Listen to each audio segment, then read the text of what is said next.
Let's go! Batter up! We're taking the afternoon off.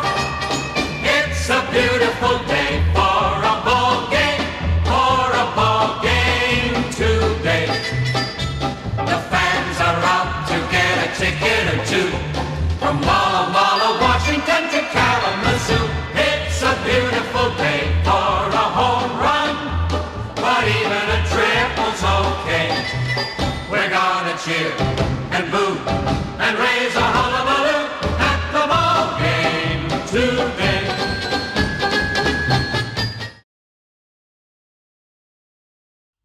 Hey everybody, it's me, Rick Acosta, the Dodger Card Collector, coming to you with another video. Today is Thursday, June 12th. And I'm surprised I'm here making a video today, but I told you guys, I believe I told you guys last week, I was going to start making videos every other week because my mother is going to be moving in with me every other weekend. So that would probably limit my YouTube time. But it's been a quiet week at work, luckily, and I thought, let's try and get one video in.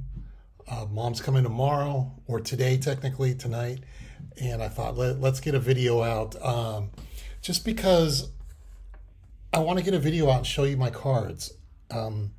Lately, I'm noticing the vibe on YouTube is just different. And the purpose that I made a YouTube channel was to show off my collection, of which I am very proud of. There are days that I wish it was better, but I'm sure you guys all go through that. But I want to share cards with you guys. And I know that, the more popular shows really don't show cards. They talk more about the hobby. But I'm one of those guys, like I said, I came on YouTube because I wanted to share my collection, show it to you guys. If I make some friends along the lines, which I have, great. So I thought, let's get a video in. I want my peeps to see a video of cards this week, just because I was able to get some time to make a video. So that's what I'm doing. Let's see. Just a heads up for my SoCal peeps.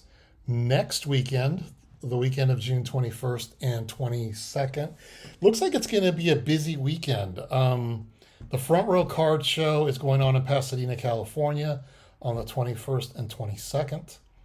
And I received confirmation today from one Diamond Yard Sports Cards. George is going to be there, along with my buddies LaVon and Mitch. I know Mitch has announced he's going to be there. So I plan on going. I will probably be there on Sunday because on Saturday I've already got a birthday party. Both my great niece and my great nephew are having their birthday party. It's a combined birthday. So I can't miss that. I have to be an uncle. Have to be a great uncle, excuse me. But so I will be there on June 22nd. Now I've also learned on June 21st the regional's going to have one of their free shows in Garden Grove at the Delta Hotel. I usually only go there because Mitch is there, but since Mitch is going to be in Pasadena, I don't need to go to Garden Grove. And I just learned, and I don't know how often these guys sign autographs. I have learned that Frank and Sons out there in Walnut, California, or City of Industry, whatever you want to call it. I think it's City of Industry, actually. Randy Johnson and Vlad Guerrero Sr. are going to be signing autographs on Saturday, June 21st, along with a bunch of other NFL and MLB players. I tend not to go to Frank and Son these days just because trying to find a parking spot is honestly easier at Dodger Stadium than it is at Frank and Sons. And it's just a chaotic place that sells a bunch of toys with a couple of people that happen to be selling baseball cards. And the neat thing is if you do get a parking spot and you get in, it's kind of fun. But I'm not going to attempt it. But I wanted to let you know. So there are 3 shows coming up June 21st. Yes, I totally get it. And if Mike Petty's watching, I totally agree with him. Yes, it's a Pokemon show sprinkled in with baseball cards. I went to a show last Saturday in Westminster. Thank God I live close to Westminster because I was only there 5 minutes. Place was packed. the Westminster Boys and Girls Club. Place was packed, all tables filled. One guy was selling sports cards. Everyone else was selling Pokemon.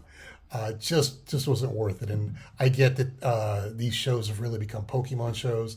I was noticing the posts on Twitter about that, and it's fine. You just choose not to go, but I know that Newport Beach had a show this past weekend. I missed it. Went to Westminster. Wasn't worth it. Pasadena will probably be full of Pokemon, but get a chance to hang out with George and Levon and Mitch and maybe Eric and Gloria are there. I don't know. Maybe Tyler and Dominic will be there.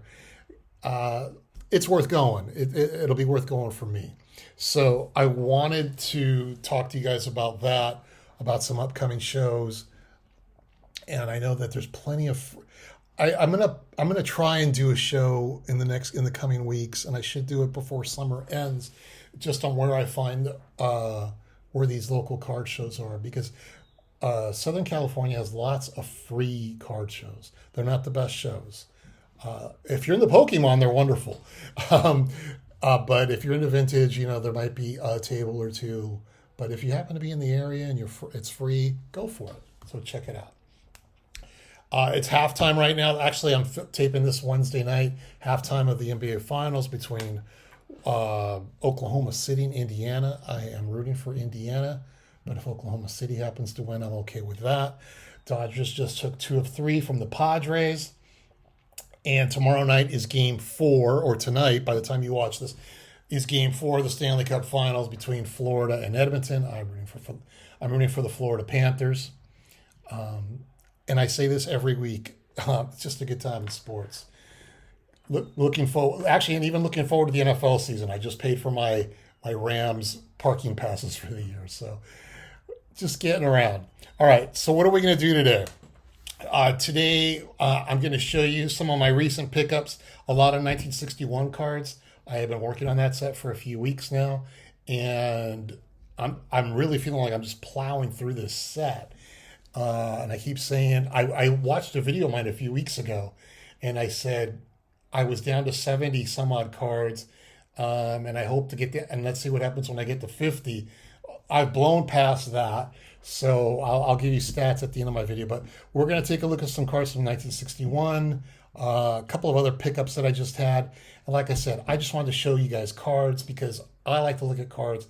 And I think the reason you watch my show is you like to look at cards. So let's turn around. Let's turn the camera around. Let's look at some baseball cards.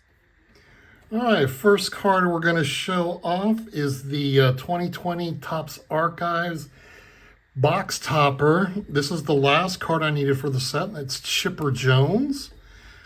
As you guys remember, these look like the 1964 Topps Giant cards, which I'm obsessed with. Great start.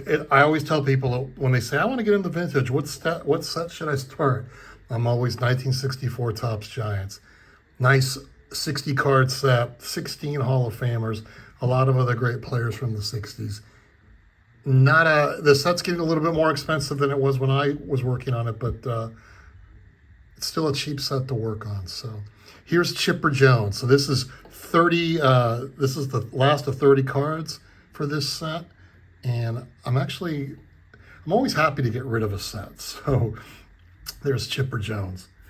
Next on my list here is a pickup from 1962. I talk about this guy a lot. He's been in my last couple of videos, and I just picked up finally his rookie card, and that's the 1962 Topps Jim Fregosi. Played with the Angels for quite a while, and he was just, let's say this, I read a comment, and I'm not going to get the comment right. He played for the Angels, but if he'd played for the Dodgers, he would have had, his signature in cement at Groman Chinese Theater. There would have been a statue for him. The guy made the All-Star team several times in the 60s. Barely gets noticed these days. Even as a manager, he took the Phillies to the he took the Phillies to the World Series as a manager. Took the Angels to their first American League West title. People just don't notice those things. And like I said, I think he was an All-Star a lot. mid to late 60s a lot. A very good player. So this is Jim Fregosi in his rookie card from 1962. Okay, I'm going to show you this card, and it's a high number, and you're going to say the rest of these cards are from 1961. And here's where my OCD kind of kicks in. The first card I'm going to show you is Ron Perranoski. You're going to know he's on the Dodgers. I already have all the Dodger cards. But when it comes to building sets, especially the last few sets, I don't like borrowing cards from my Dodger team sets and move them over to my regular sets. So what I've done with the last few sets, 1950 Bowman, 1963 Topps, I'll actually buy a card a second time. Not a Sandy Koufax type card, but I'll make sure I get all the commons, a couple of the star players that aren't that expensive. And for 1961, I've been able to pick up a lot of the Dodger cards. I'm going to pick up all the cards except for Koufax.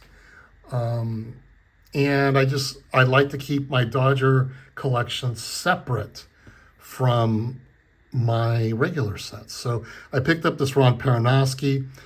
I think I paid way less today than I did several years ago. I think I got this for like $15. Normally, they're at least $25. I just got I've been getting lucky on these 1961 cards because I'm finding cards at great prices. I don't know if it's the economy. I don't know if it's people just aren't buying commons, but I don't know. It's just odd. I'm finding stuff at good prices. All right, my very first Christy Mathewson vintage card. I actually, when it comes to like guys from the 20s, the 30s, before that, the only vintage cards I have of them, like if my Babe Ruth is from 1973 Topps, 1976 Topps also. Same with Ty Cobb. Cy Young, I think I have a Ty Cobb. Those are all 70s cards that Topps, released as like greatest all-stars of all time, those type of things. This is technically the first Christy Mathewson card I've ever owned, and way after his playing days, but these, I think they call them Greatest Thrills. Baseball Thrills. This is a really good subset, and I've been able to pick up some, like Walter Johnson and Rogers Hornsby, and picked up this Mathewson, and I thought it would be nice for the set, definitely. And I got it, again, for a good price. Next up is Curt Flood. Curt Flood. All these cards, the Mathewson cost me less than 10. Curt Flood was a few bucks. Next up is Elston Howard. I paid $8 for him. Ridiculous price. Good looking card. I think he's the victim of it. This man's not in the Hall of Fame, and I think it's because he just played around too many great players. Something that Gil Hodges kind of went through until he finally got elected to the Hall a couple of years ago. Elston Howard's one I'd have to think about why he's not in the Hall of Fame. This card I paid like $5 for, and I absolutely love this subset. And this is the 1961 Topps Nellie Fox, the MVP subset. This will be a nice one to finish. I still need a few to get this one done. Speaking of Nellie Fox, when you think of Nellie Fox, you have to think of his fellow infielder, fellow Hall of Famer, Luis Aparicio. That cost me $4.40, not lying. I've been finding these cards at really good prices. So that's Luis Aparicio. The next card is an expensive one, probably because he plays for the Yankees. And I was able to get a deal on it for like $7. And that is Tony Kubek. Shortstop for the Yankees. Good looking card. Yankees have a lot of good looking cards in this set, you guys. But here's Tony Kubek. And not to be outdone, when you think of Tony Kubek, the next guy I always think about is Bobby Richardson. And this is a Bobby Richardson autographed card that I picked up from Kit Young. I was just looking through cards. Bobby Richardson and Tony Kubek, like I mentioned, not cheap cards. When I say not cheap, if I could find one under $20, I'm pretty happy. And I had the same issue with those two guys in 1957, having the same issue with them in 1961. And I was on Kit Young's website, and I noticed this autograph card he had for $19. I don't collect autograph cards. I think I have a 72 Topps Nolan Ryan autographed. And this one, those are the only two. And the only reason I picked it up was because Kit Young was selling it, and he's a reputable seller. I don't think I would have bought it from Joe Schmo on eBay who has 100, feedbacks. But I bought this one. I like the player a lot. I admire the guy. He played for the Yankees. So this is Bobby Richardson. And he signed it with his number there. Trying to get any type of glare off there. But that's Bobby Richardson. Next up, I paid $11 for this guy. Orlando Cepeda, another Hall of Famer. Yes, you're going to run into some expensive Hall of Famers when you build a set, but you're also going to find cheap Hall of Famers. And in this set, I've been fortunate enough to find that. And here is Orlando Cepeda in 1961. Here's another card I bought from Kit Young. The last two are from Kit Young as well. I bought along with the Bobby Richardson. That is the 1960 home run leaders with Ernie Banks, Eddie Matthews, Henry Aaron, and some guy named Ken Boyer who hasn't made the Hall of Fame. Great card though. 4 great players. And if you flip over on the back, you get other home run leaders from previous years. So that is Ernie Banks. And Hank Aaron and Eddie Matthews and Ken Boyer. And the last card, another Kit Williams pickup. On eBay, this was $25-30. I found it on Kit Young for $16. And that is Al Kaline. So there is the 1961 Topps Al Kaline. And that's a good looking card. So some more Hall of Famers. So as of this recording and showing you some of these cards, these are the latest cards that have arrived since my last 61 video. So I am down to 42 cards. I am still waiting for 10 more in the mail, 10 or 11 more. So probably by the time I show you my next video, I'll be down to maybe 30. I am still, like I said, knocking through this set. It has not been difficult. I just bought one of the bigger cards for $40. He'll be arriving in the next few days. I have lost a Willie Mays auction. Take that back. I was watching a Willie Mays auction for 1961. I chose not to bid just because I was bidding on other things. The person that won the 61 Willie Mays won it for $39. It was in VG to X condition and a little closer to excellent condition. So these cards, this set's fun to work on because I'm finding good prices on a lot of good Hall of Famers. So that's where we are at this moment, 42 cards away from 1961. And if you stuck around this long to look at some baseball cards with me tonight, thanks so much. I really appreciate it. And we'll talk to you soon. Take care. It's a beautiful day for